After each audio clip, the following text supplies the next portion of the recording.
Welcome to this week's episode of What's at Stake. I'm your host, Bryan and Daniel, a partner here at Penta in our Washington, D.C. office. And I'm joined today by my good friend, Dan Cox. Dan's the director and founder of the Survey Center on American Life and is a senior fellow in polling and public opinion at the American Enterprise Institute. Dan also holds the, prestigious title of, I think, being our most frequent external guest on What's at Stake in our podcast. So we're thrilled to have him back, and we're going to dive into some of his latest research on the election, as well as kind of what we're seeing in society and some of the movements and trends. So Dan, thanks for coming back on. Always a pleasure.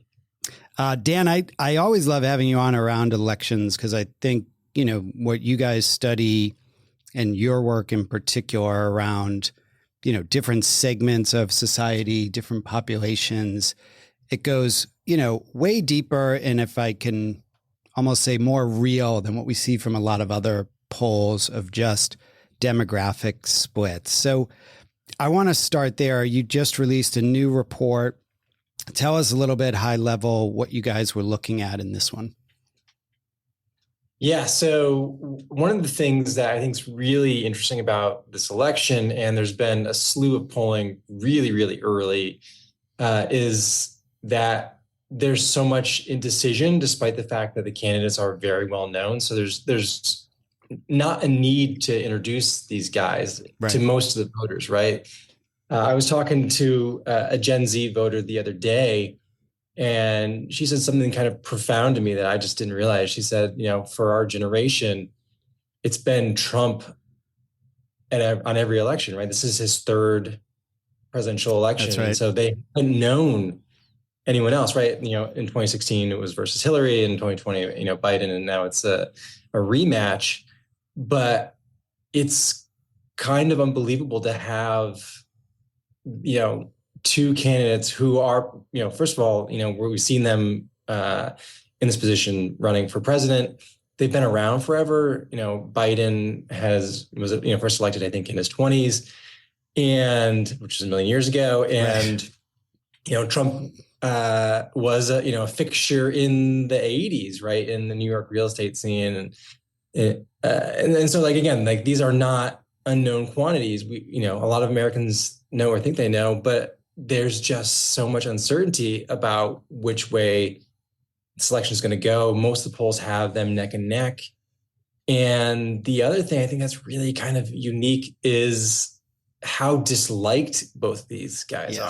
I think for different reasons, but there's just such incredible apathy in the presidential race so far. And something I tell reporters when I talk to them or groups when I speak to them is that the campaigns are really going to be important. The kind of ads that are run, the decisions that are made, how candidates approach voters, and they both have really significant weaknesses that they'll have to address.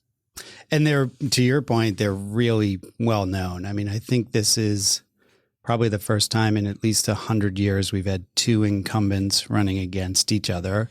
So all of the normal rules of, defining your opposition before the voters get to know them are completely out the door. These guys are, well established on both sides. And to your point, deeply unpopular. And, one of your main findings really struck with me. This is not a hope or future or aspirational election. This is about, a few, maybe 100,000 voters in suburbs in a couple states deciding kind of which one is going to be worse for the next 4 years and voting for the other one.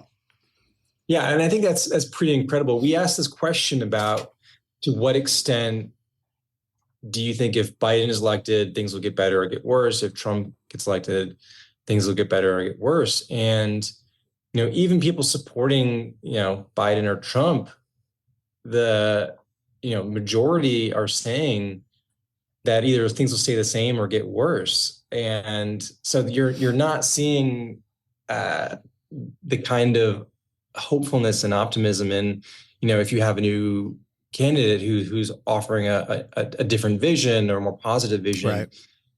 And both of them, it seems like, what voters are trying to think about is how do we avoid the worst option here, and are uncertain about which candidate that is.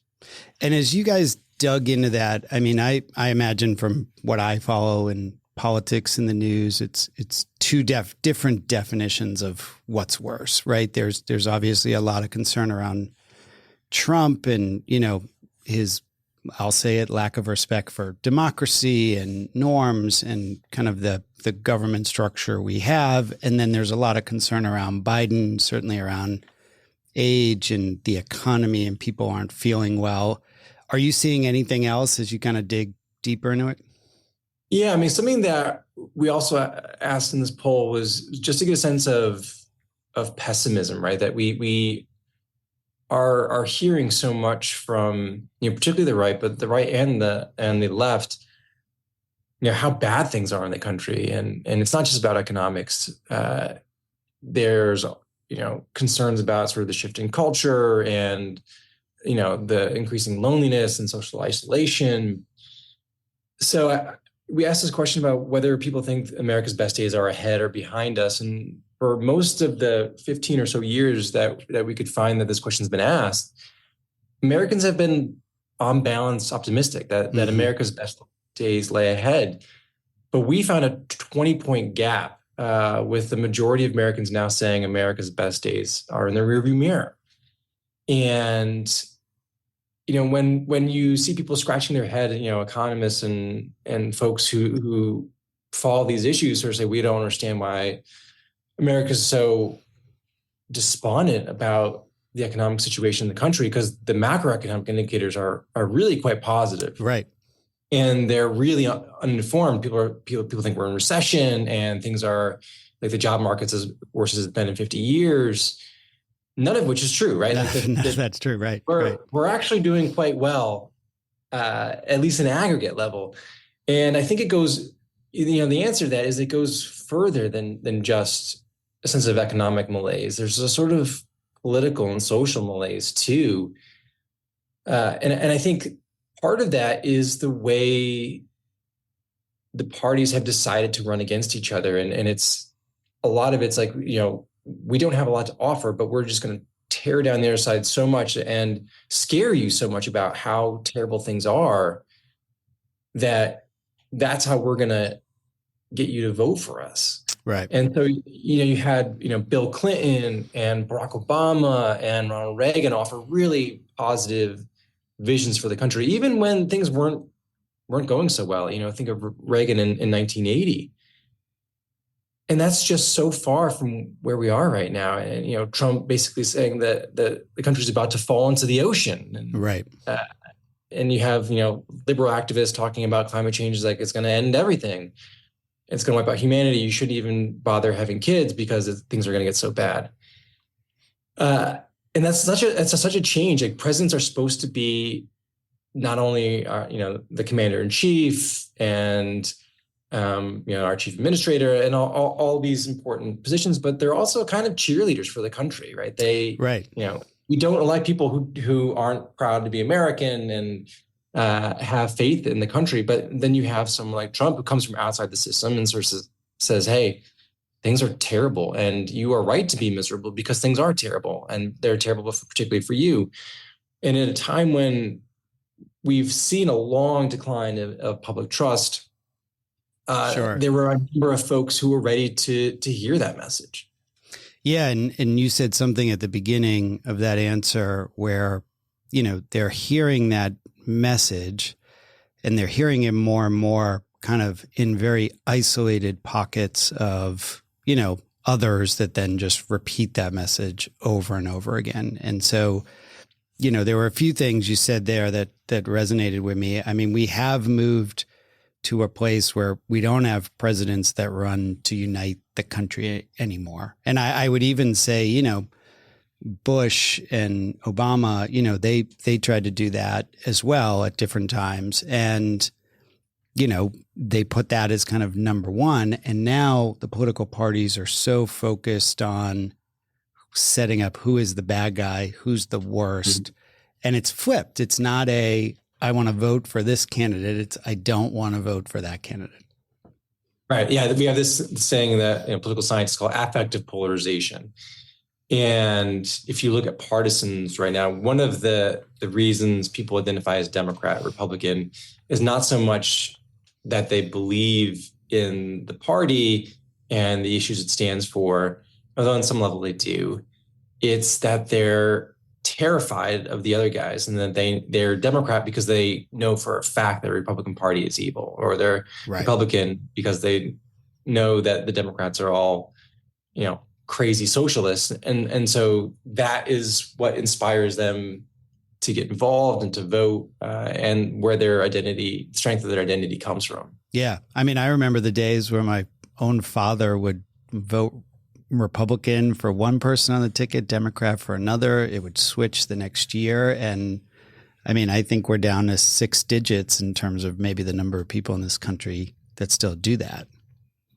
It might be interesting. I wonder, and I've seen this discussed a bit about whether because both candidates are so unpopular, where we might see more split ticket voting.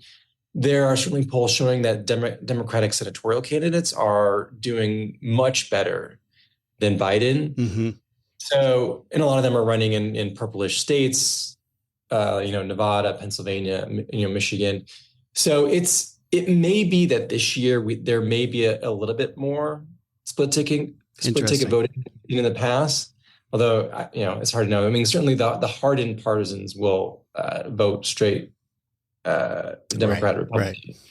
Right. The other thing as well, and it's something that's making this election particularly hard to predict. I mean, they always are, but this year, what we're seeing among the candidates is that the most engaged voters that participate in every election, are strongly supporting Biden. So Biden has a pretty significant advantage among that group, and the more apathetic, politically mistrustful, the voters who don't tend to vote in every election, Trump has an overwhelming advantage with those folks. And so it's really difficult to predict who's going to turn out, again, particularly when we don't know what's motivating voters, because the candidates aren't all that appealing. So it could be that, right, if we have a surge of voting on election day that we did not expect, we could have an outcome that no one really anticipated. Right. So that is a really key variable, and I'm glad that people are talking about it now, because I think so much of the conversation, particularly in the news after elections, is like, oh, the pollsters missed it, or we can't trust polling because they didn't predict this. They didn't nail it. And I think there's always always going to be some kind of Monday morning quarterback, in a way that, like pollsters just gotta, deal with it. But I think having a frank conversation with folks about why we might see this stuff this early on is really, really helpful. And then also tracking those folks, right? It's only June at this point. There's a lot of, in fact, the bulk and the most important months are the ones ahead, certainly September, October. And to the extent that we can figure out where these disaffected voters are going to go, whether they change their mind and how many of them are actually going to turn out, we'll really get a better handle on what's going to happen in November. Yeah, it'll be interesting to see. And I also find it fascinating the way the campaigns are responding to this. We'll have our first debate in a couple weeks, which is, unheard of. And then, we'll have the conventions, we'll have other stuff. But to me, it feels like, Biden understands his base is strong, and his biggest, worry is probably around age, and then his voters getting discouraged that Trump's going to be back and sitting at home. And to your point, Trump's looking for, whatever spark he can light that then gets the folks that probably don't vote as much, but fired up to come out and stand in line and cast their ballot for him. Yeah, I think that is also a reason why we've seen such anomalous results in some of the polling, with New York Times showing young voters divided between the candidates. And I think Biden had something like a 20-point advantage. Yeah. The 2020 election among young voters, African-American voters, he seems to be slipping with Hispanic voters. The Democratic Party is struggling with. Biden is sort of, the latest to be really challenged there. And I think some of that is, again, an artifact of it's very early, and those voters are more likely to be tuned out at this stage. And so I think some of that will sort itself out, right? Like, it's going to be impossible to avoid news about the election in September, right? It's just like you're going to just be even people like in the far reaches of, middle America who have no interest in politics. Their neighbors are going to talk about it. They're going to hear about it in the grocery store. There's going to be signs everywhere. And so I think like at that point we'll have a far better sense. And I think too, we are polling so much earlier. If I had my druthers, I would really say, hey, we can't poll till something like July for the presidential race. Do all the internal polling you want, but public polls, they're just not that helpful. Yeah, and I think what all they do is get a lot of people who are, the 10%, 15% are paying tons of attention, will engage with it, and then everyone else is like not really paying attention. It's why I like having you on to talk about your polling, because I think you guys go a lot deeper and start to surface, maybe things that are obvious to some once they think about it, but start to explain the different demographics a little bit more. Like I was, you just said two things, and I was fascinated to read in the report, very low numbers of people paying attention to the abortion debate. And this is, widely seen as like Biden's biggest strategy. He's going to go, just unload television ads, for all of September, October, and try to drive his base to the vote. But so many people aren't there yet, and they're not paying attention. And it's going to require really that, $100 million in ad campaigns to get them moving. Yeah, it seems that the campaign is really going all in on abortion and reproductive health and maybe democracy a little bit. Yes. And if you look at what the voters are telling Biden they care about, it's not those issues. It's the right? economy, right? Yeah. Yeah. It's inflation, cost of living. There's certainly a number of folks who are concerned about immigration. And so I think like you will probably see the campaign pivot a little bit. The thing about the abortion finding too that's really important is like in 2022, we were polled right before the midterms, and the group that was most engaged and most attentive to what was going on and said that they'd be voting on the abortion question were young women, right? Not surprisingly. Right. They were, the group that is most immediately affected by the overturn of Roe. And so that issue was understandably quite salient. But there was I was fairly shocked at how much a gender divide there was among young voters on that question. It was something like 30 points. So for young women, there was like no issue that was more important than abortion. And for young men, it was kind of a shrug. It was like middle of the pack, lower than most other issues like education and the economy. And is that across parties too? Yeah. I mean, you get, after we started seeing restrictions on abortion at the state level in, the mid-late aughts, we saw sort of a switch between conservatives and particularly religious conservatives being really engaged on abortion to liberals and Democrats. I wrote a piece about it, I think a few years ago for 538. And so it sort of said now it used to be an issue that galvanized and energized folks on the right. And now it's doing that on the left. And even before Dobbs, it was doing that because there were concerns about availability. Yeah. And that Supreme Court spot. Yeah. Right. The Supreme Court stuff, happened, that the balance of power moved to the right. And you had a lot of Democrats, in particular Democratic women, saying that or believing that Roe could be overturned. And it turns out that they were right to be concerned. So the issue is one that I think Democrats believe they have the advantage on. I tend to believe that, but it's there are certain segments where I think it will work, certain states where I think it will work, where women are facing access issues, where there are laws either or about measures that are particularly salient because they're moving. And there are states and communities where I think it's just a non-starter that this is going to energize people. So I'm writing this piece right now that looks at the data on immigration, and I make the argument. I try to make the argument that Biden should be engaging more directly.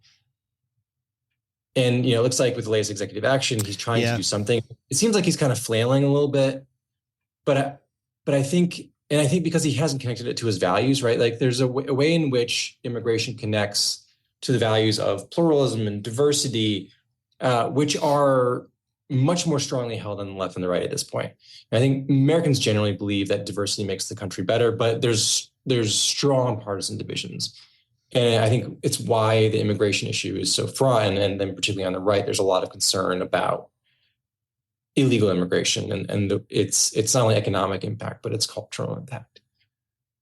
And I think there are a lot of young people who would be primed to support a more kind of moderate pro-immigration policy agenda that Biden could embrace. And I sort of walk through all the reasons why, but I think it comes down to identity and experience that young folks, part of their generational cohort identity is being a member of the most, racially, religiously diverse generation ever.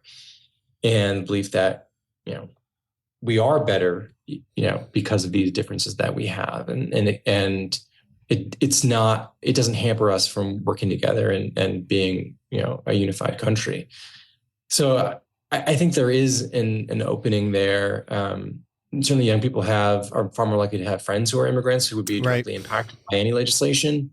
And they're meeting those friends in, higher education and in the workplace and college. And there's high school. Values message there that I agree with you. I think can easily connect to Biden's message around democracy and what America is of, most immigrants come here because they want a better life and they're escaping something, dictatorships, whatever. And Americans kind of support that value of we are a place where bring us your best and brightest and, come to find an opportunity. But the headlines, I think this all goes back to the isolation of, social media companies, whoever you want to point the finger at of like, we're just more and more in our bubbles hearing the same message over and over that, the opinions are naturally hardened. And I think there are some risks for Democrats, right? Like in our polls, we've seen a considerable amount of concern about the impact of immigrants when it comes to using social services or their impact on certain industries. So I think there is that sort of underlying concern. We're seeing a rising support for even deporting immigrants who came to the country illegally. So, I think that's one reason why the campaign's moved kind of cautiously here. But when you look at Trump's rhetoric on it, it's so extreme and it's so alienating to a broad swath of voters, including young voters. And then his policies, right? They were not popular. Right. Not at all. The child separation was, I think, they got a huge blowback back for that during the Trump years. So again, I think that the immigration debate is one that I find really curious because Trump does have if you look at polling, a huge advantage over Biden in terms of who trusts him on the issue. But he's got some pretty weak spots on this, to your point. And there was this really interesting research project that I think some Democratic firm ran where they just shared a number of public statements that Trump has made that are, misogynistic, sexist, they certainly could be construed as racist, some of them. And they said, are you aware of these statements, these things that Trump has said. It's like, the immigrants from S-hole countries, right? That kind of stuff. And a lot of young people had not heard of them. And then they asked, well, are you bothered by these statements? And the majority of people, young people said, for most of them, yeah, these are very troubling. Right. So to think that Trump is unassailable on immigration, I think is not quite right. And it would just take a concerted effort from the Biden team to really make it from more Biden and Democrat. I think Democrats have candidly probably taken for granted the Hispanic vote for years. And, you're seeing a probably growing population, growing in age, as well as affluence. And, they have some of the same concerns, certainly around illegal immigration, but then also the economy and other issues. And I think, to your point, this action this week is somewhat maybe flailing, but like trying to figure out how can we shore up a little bit of that base, and how can we, take advantage of some of the weak spots on Trump. Yeah, there's a debate going on, and one of my colleagues, Rui Teixeira, has argued that the Democratic Party has kind of ceded a lot of popular policy ground to the Republican Party when it comes to policies that benefit the middle class and representing the broad interests of those folks. And we see in our data, we asked a question about, who better represents the wealthy, middle class, working class. And the Democrats have slipped significantly since the 90s and who represents both poor and middle class Americans. It used to be that the Democratic Party, more than the Republican Party, was viewed as, the party of the middle class. And now they're kind of neck and neck. I mean, there's a significant number of people who don't think either party represents the middle class, but it used to be a really significant advantage for the Democrats. For sure. Yeah. We've been having this same debate around the office with, a lot of my colleagues who have worked on different presidential campaigns over time of, it really feels like we're in a moment, probably started when we look back, maybe 10 years ago, but the bases are flipping, in the Democratic Party of working class voters, union voters, poor in the middle class is shifting more Republican, while Republicans are abandoning a lot more of the kind of pro-business, pro-growth, libertarian economics. Yeah. And I think you've really started seeing, growing educational polarization and sorting, where the Democratic Party is become the party of college-educated Americans, and the Republican Party is increasingly a party where non-college folks feel more welcome. And it's changing the policy priorities for the Democrats. And I did some analysis a while ago, and over the last 25 years or so, the number of college-educated women who are Democrats increased dramatically. It's now 1 in 3 Democrats is a college-educated woman. Right. In the 90s, it was 1 in 10. And then it's significant changes because the policy priorities of college-educated women are very different than working-class men, right? Like LGBTQ equality, right? That's something that's really important, or far more important, I should say, than to college-educated women. And I think it's one of the reasons you have the Democratic policies on that have been far more prominent than they have been in the past. But it's not, if you look at sort of the constellation of issues, that's not an issue that most Americans say is particularly salient, particularly important. And so you have these kind of cultural questions that Democrats are identified with now in ways that I think that kind of detract from them appealing to your aspiring middle class Hispanic worker, right? Who's at, how are you making healthcare more affordable? Because that is one of the most important issues for Hispanics is healthcare and the cost of healthcare. So it is a challenge because there's a real upside to having a base of college educated Americans. They tend to vote, they tend to donate.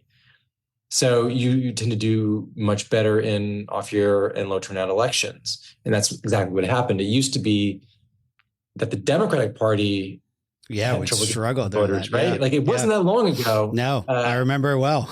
Yeah. Yeah, and Republicans are like, no, let's not, promote any policies that will help people, increase turnout because that will help the Democrats.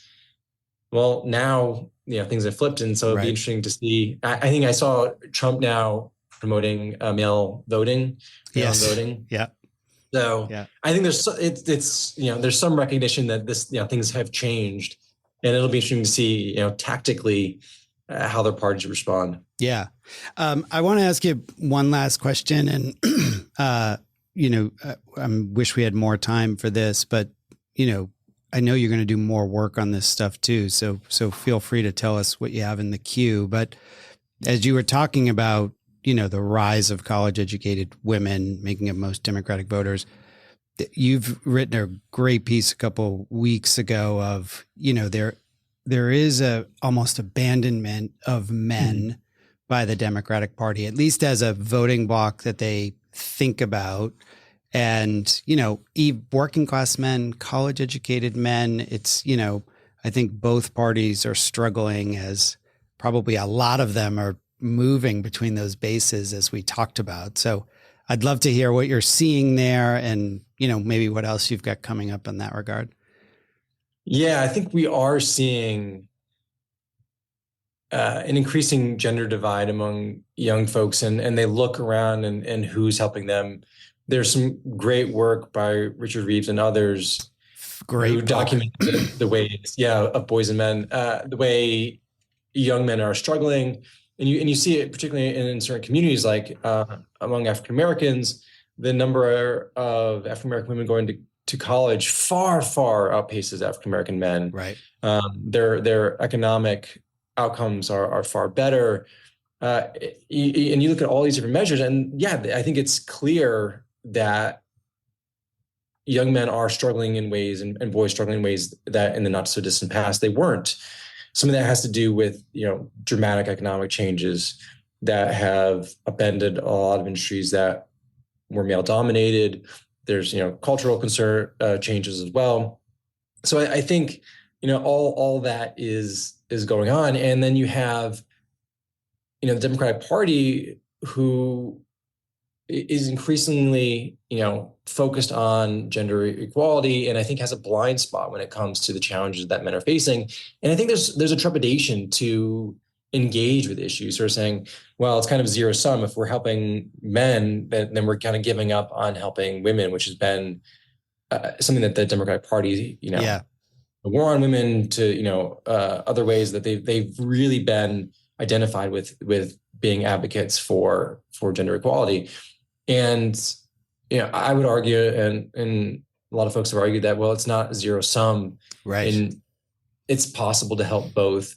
But I think it's really telling, and I'll leave on this anecdote, that if you go to the Democratic Party's website and you look at the number of different groups that the party's advocating for, I think there's something like 16 of them. Women, Native Americans, Hispanics, immigrants, old people, young people. They cover pretty much every group, save one, which is men. Men are nowhere. Yeah. Including boys. I mean, one of the big takeaways for me in Reeves' book was just how young boys, we're talking 5, 6, are just struggling in the education system. And that obviously worsens by, their economic kind of situation in life. And that was at one point a huge part of the Democratic Party. And you even had a lot of bipartisan work, with Bush and Kennedy and others in the early aughts of, what are we going to do for kids? And I think given where our politics are of just the us versus them, that's been kind of cast aside. And it's an issue that cuts right through politics. I certainly had conversations with parents. I had a conversation with a dad who worked for a fairly left-leaning foundation, who was just kind of incensed at the way the school was treating he had young boys, and the kind of the blind spot that they had. And it was like the way they dealt with boys was kind of punitive, whereas girls, they were kind of, okay, what do you need? How can we support? But it seemed like very much a double standard, and a lack of recognition that, you can treat boys and girls equally, but acknowledge that they may need different things. Right. And then that's something that, he's like, I vote Democrat in every election, but like now and the sort of left-leaning administration that at the school, he's like, I want them out. Okay. They're not part of the solution here. Yeah. Well, I'd love to dive in more, but we'll leave it there, and we'll look forward to more of your research, especially, as we try to unpack what the electorate's going to look like before the end of the year. But Dan, always a pleasure to have you on. Sounds great. I'm looking forward to coming back. Great. And for all of our listeners, thanks again for tuning in. For more episodes of What's at Stake, subscribe to the Penta podcast channel wherever you get your podcasts. You can also find us on Twitter, X, @PentaGRP, or on our website at pentagroup.co. I'm your host, Bryan DeAngelis. Thanks for listening.